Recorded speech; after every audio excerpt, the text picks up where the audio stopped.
बस बस, आज आपण तो बहुत खुश है. तुझ्या तोंडाला जर कोणी सायलेन्सर लावला ना तर मी जास्त खुश होईल.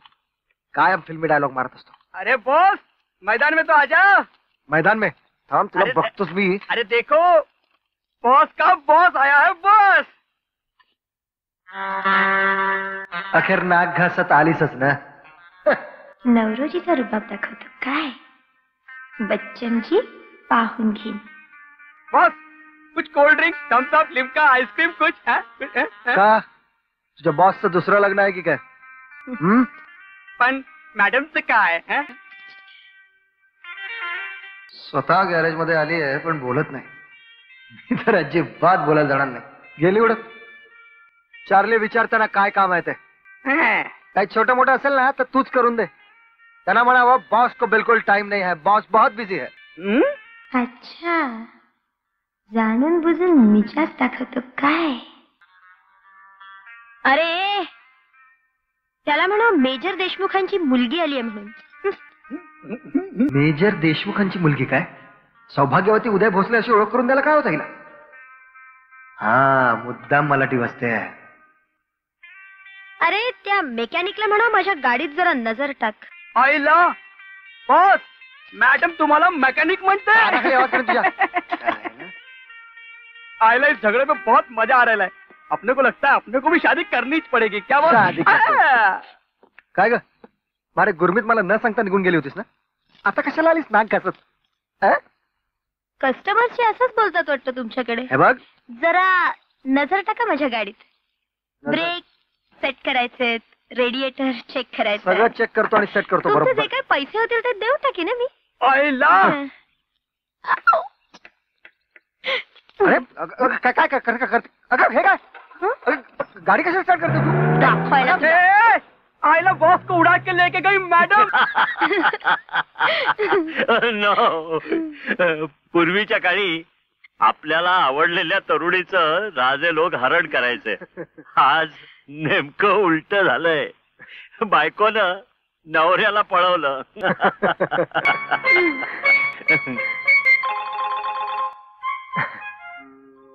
आता दिलजमाई झाली ना जावई बापू. नवरा बायको हे दोन प्राणी परमेश्वरानं भांडण्यासाठी जन्माला घातलेत. या भांडणातली गोडी मोठी अवीट असते आणि ही गोडी नवरा बायकोनच टिकवायची असते. आता हे आमचं पात्र लहानपणापासून लाडातच वाढलंय आणि ते तर हट्टी आहे. यापुढे तिची काही चूक झाली तर तुम्हीच तिला सांभाळून घ्यायला हवं. जावई बापू, तुम्ही कर्जासाठी बँकेकडे अर्ज केलाय?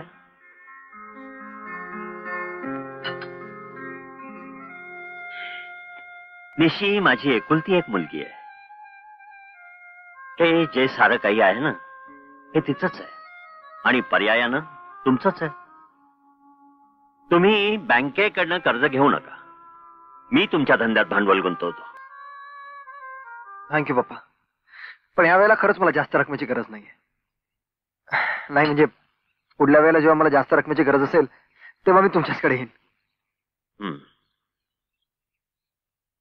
जशी तुमची मर्जी. काय रे, डॅडीनं का नकार दिलास तू? केवळ ते माझे वडील आहेत म्हणून ना? सासऱ्यांकडनं पैसे घेतले असतेस तर कमी पण आला असता तुला. हेच पैसे आता बँकेकडनं घेशील काय रे? बँकेकडनं मिळणारे पैसे जास्त किमतीचे असतात का?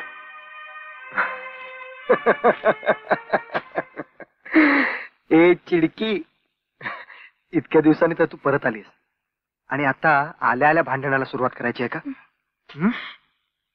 हे बघ, तुला एक गोष्ट माहितीये, मला तुझी खूप खूप आठवण यायची. खरंच मलाही तुझी खूप आठवण यायची. खूप खूप.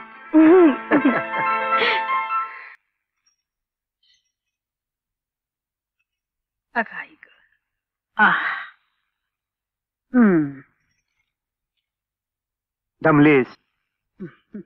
फार त्रास करून घेतेस तू जीवाला.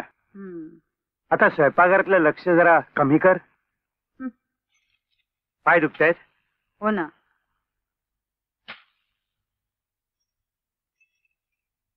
चेपून देऊ. हे काय बोलतेस? त्यात भलतच काय.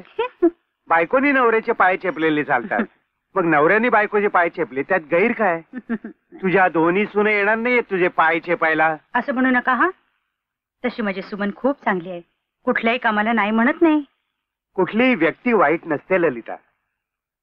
निशी सुद्धा चांगली आहे, तिचं मन निर्मळ आहे. हा, तर तिचा स्वभाव थोडासा हट्टी आहे, तो इतक्यात बदलणार नाही ही गोष्ट खरी आहे. पण आपली मुलं मात्र तशी नाहीये. त्यांच्यामध्ये एकमेकांमध्ये दुरावा नाहीये. निशी सुद्धा या घरी आली ना तेव्हा आपला हा बंगला आनंदाने डोलायला लागला. हो ना. म्हटलं या क्षणीच डोळे मिटावेत. काहीतरीच काय बोलताय. अहो, अजून उदयची मुलं अंगा खांद्यावर खेळवायची आहेत, प्रकाशचं लग्न व्हायचंय, आणि त्यानंतर मग डोळे मिटण्याच्या गोष्टी.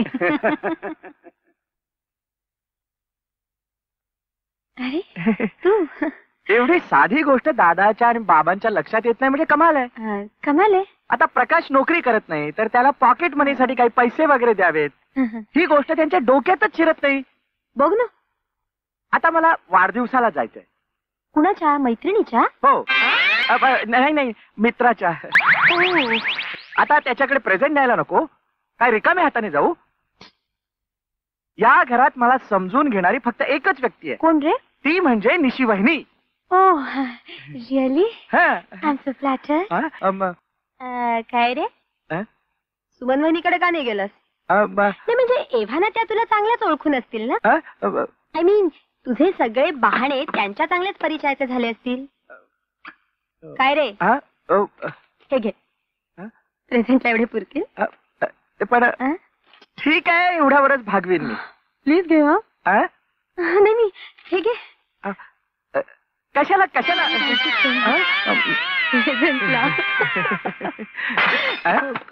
काय पडलं आता? काय तुटलं? वहिनी बाई चुकून धक्का लागला. हा फ्लॉवर पॉट. अगं हो हो, चुकून पडला असेल त्यांच्या हातून. चुकून. निष्काळजी पण हा बचाव नाही होऊ शकत. किती किती जपायचे मी या फ्लॉवर पॉटला. ह्या नाही चांगलं माहितीये ते. अगं पण क्षुल्लक फ्लॉवर पॉट आहे, त्याच्याबद्दल कशाला Please. बोलतेस? हा तुमच्यासाठी क्षुल्लक असेल, माझ्यासाठी नाहीये. फार दुर्मिळ कलाकृतींपैकी एक होता तो. एनिवे तुम्हाला नाही कळायचं ते. अगं पण त्यांच्या वयाचा विचार कर. तेच तर म्हणते मी, इट्स इनफ. बापू काका तुम्ही आता विश्रांती घ्या.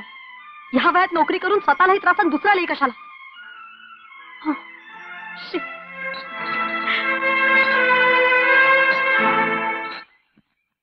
चला बापू काका, कब्बर चहा आणा. आहा, पुन्हा काय झालं?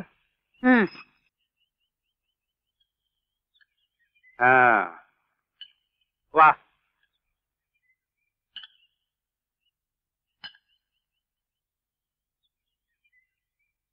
काय रे? मालक, गावी जायचं म्हणतोय मी. किती दिवसाची रजा हवी तुला? कायमची. आता शरीर थकलं मालक, माझ्याच्यानं कामं होत नाही. वाटतं मुलांच्यात आणि नातवंडांच्यात जाऊन राहावं.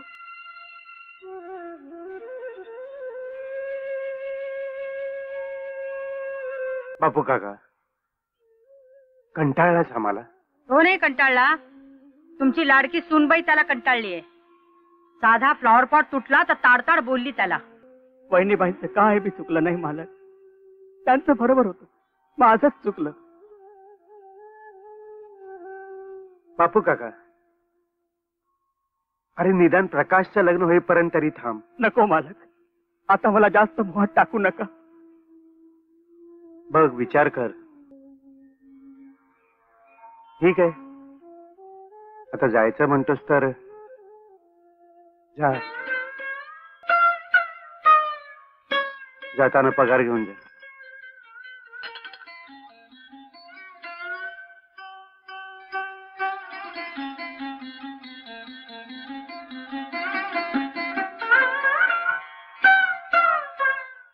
झालं, जाऊ दे रे त्याला.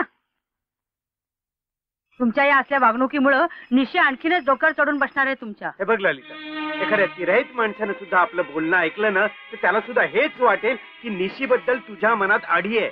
एखाद्या माणसाकडे पूर्वग्रह दूषित नजरेनं पाहिलं ना की आपल्यालाच जास्त मनस्ताप होतो ललिता. हा आज केतन आजीजवळ झोपलाय वाटतं. मग काय विचार काय आहे? अरे बापरे, अगदी नाकाच्या शिंड्यावर राग आहे. काय झालं काय? काय होणार? यापुढे निशी जशी नाचवेल ना तसं नाचावं लागणार आहे. अजून काय होणार आहे? तू त्या निशीबद्दल उगाच गैरसमज करून घेतलायस. खूप चांगली मुलगी आहे ती. चांगली? तिचा चांगुलपणा ना आज चांगलाच दिसून आलाय. बापू काकांच्या वयाचा विचार न करता तिने त्यांच्यावर तोंडसुख घेतलं. आणि हे जर मी केलं असतं ना तर आईनी माझेच कान उपटले असते. हे जाऊ दे ग, मी आता खूप दमलोय. कधी एकदा झोपीन असं झालंय मला. जाऊ दे कसं? अरे बापरे. हे बघा, बापू काका नोकरी सोडून गावाला चाललेत. बाबा सुद्धा निशी पुढे नांगी टाकतात ना याच मला नवल वाटतं. आता घरातली कामं कोणी करायची? ती काय लक्ष्मीच्या पावलाने आली आहे म्हणजे राहिलाय कोण? मीच. तुम्ही दिवसभर ऑफिसमध्ये असता. ऑफिसातल्या मुलींबरोबर टिवल्या पावल्या करायच्या आणि मग म्हणायचं दमलं ग बाई.